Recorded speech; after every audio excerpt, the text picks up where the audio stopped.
نبی کریم صلی اللہ علیہ وسلم فرماتے ہیں کہ ایک صحابی حضور کی بارگاہ میں آیا، عرض کی یا رسول اللہ صلی اللہ علیہ وسلم پریشان رہتا ہوں اپنی آخرت کے لیے، اور یہ بھی بڑا اللہ کا فضل ہے کہ کوئی آخرت کے لیے پریشان ہو۔ حضور میں اپنی آخرت کے لیے بڑی پریشانی میں رہتا ہوں، کوئی ایسی بات بتا دیں کہ رب مجھے نجات عطا کر دے۔ تو نبی پاک صلی اللہ تعالی علیہ وسلم نے ایک ہی بات ارشاد فرمائی، فرمایا تم اپنے رب کے ساتھ بددیانتی نہ کرنا، اللہ تجھے نجات عطا کر دے گا۔ عرض کی یا رسول اللہ صلی اللہ علیہ وسلم اللہ کے ساتھ بددیانتی اور خیانت کیا ہے؟ لوگوں کے ساتھ تو معاملہ سمجھ میں آتا ہے کہ کسی نے کوئی رقم رکھوائی، کوئی ڈیوٹی دی، کوئی ذمہ لگایا، پورا نہ کیا تو بددیانتی ہو گئی۔ اللہ کے ساتھ بددیانتی کا معنی کیا ہے؟ تو نبی پاک صلی اللہ علیہ وسلم فرمانے لگے وہ کام جو تمہیں خالص اپنے رب کی رضا کے لیے کرنے چاہیے تھے، ان کاموں میں اگر تم نے نیت کر لی نا کہ لوگ بھی دیکھ لے، غیر کا بھی تم نے ارادہ کر لیا، حکم دیا تھا اللہ رسول نے، کرنے تھے اللہ رسول کے لیے، اور جب تم نے ارادہ کر لیا نا کہ ذرا لوگوں کو بھی پتہ چل جائے میں نمازی ہوں، تہجد گزار ہوں، قاری قرآن ہوں، عامل بالسنہ ہوں، شریعت اسلامیہ کا پابند ہوں، جب تم نے یہ والا ذہن بنا لیا نا تو پھر تم نے اپنے رب کے ساتھ بددیانتی کی،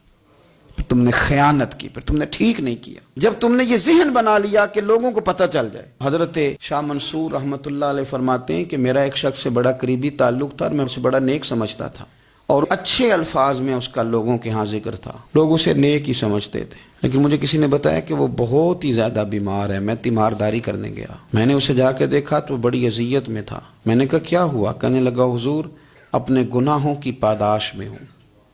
میں نے کہا تو بڑا نیک تھا۔ کہنے لگا حضرت جی میرا منصب نیکی کا تھا، میں نے تہجد پڑھی تاکہ لوگوں کو پتہ چل جائے میں نیک ہوں، میں نے تسبیح پھیری تاکہ پیری مریدی میں اضافہ ہو، میں نے سنت شریعت کا لبادہ اوڑھا تاکہ میرے عقیدت مند بڑھ جائیں۔ وہ کام جو اللہ رسول کے لیے کرنے تھے انہی کاموں پر میں نے یہ نظام بنایا کہ جس سے خرابی واقع ہونے لگی حضور، پھر میں بیمار ہوا، اتنا بیمار ہوا کہ اٹھا نہیں جاتا تھا۔ ایک دن پھر میں نے قرآن شریف منگایا، اور منگا کر کے اپنے صحن میں بیٹھ کر قرآن بلند کر کے کہا اللہ مجھے اس کے صدقے شفا دے دے۔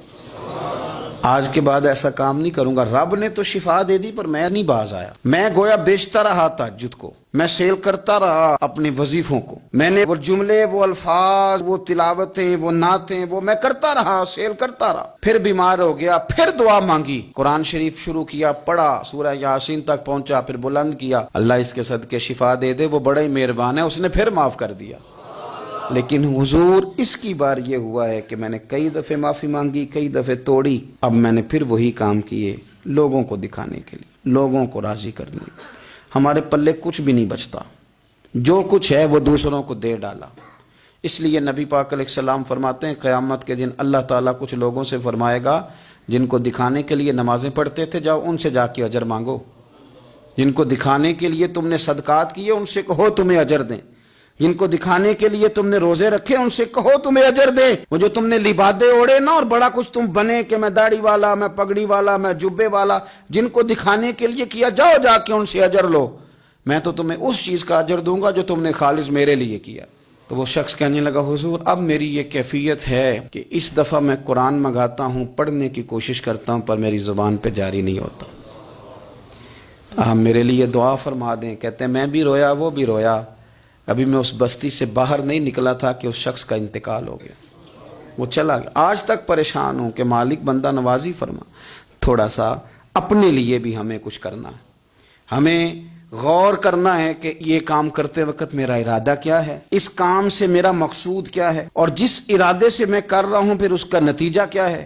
اگر اسی طرح الجھ گئے، میں کہتا ہوں کہ ہم نے دعوتیں ولیمے بھی کھائے اور ہم منگنی میں بھی گئے اور ہم بارات میں بھی گئے اور ہم جناب سیاسی میٹنگ میں بھی گئے، کس لیے کہ دنیا داری ٹھیک رہے، یہ سارے کام دنیا کے لیے کر لیے تھے تو اب نمازیں تو نانا دنیا داری کے لیے پڑھیں، یہ سارا کچھ ہو گیا تھا نا دنیا داری کے لیے، تو اب داڑھی حج زکوٰۃ کا معاملہ تو دنیا داری کے لیے نہ کریں۔ اب اس پر تو نہ دھبا ڈالیں، اس پر تو نہ وہی لیبل لگا لیں کہ یہ اوپر بڑا اچھا خوبصورت پیکٹ اور اندر سے نکلے ہی کوئی شے نہ، خرابی ہو جائے اور صبح قیامت جب راز کھلیں تو پھر ہم سے چھپنے کو جگہ ہی نہ مل سکے۔ نبی کریم صلی اللہ تعالی علیہ وسلم نے ہماری تربیت فرمائی، حضور فرمانے لگے مخلص ہو کے عمل کرنا، اگر تھوڑا بھی ہوا تو تمہیں کفایت کر جائے گا، تمہارے لیے کافی ہو جائے گا، تھوڑا بھی ہوا، شرط یہ کہ وہ خالص ہو۔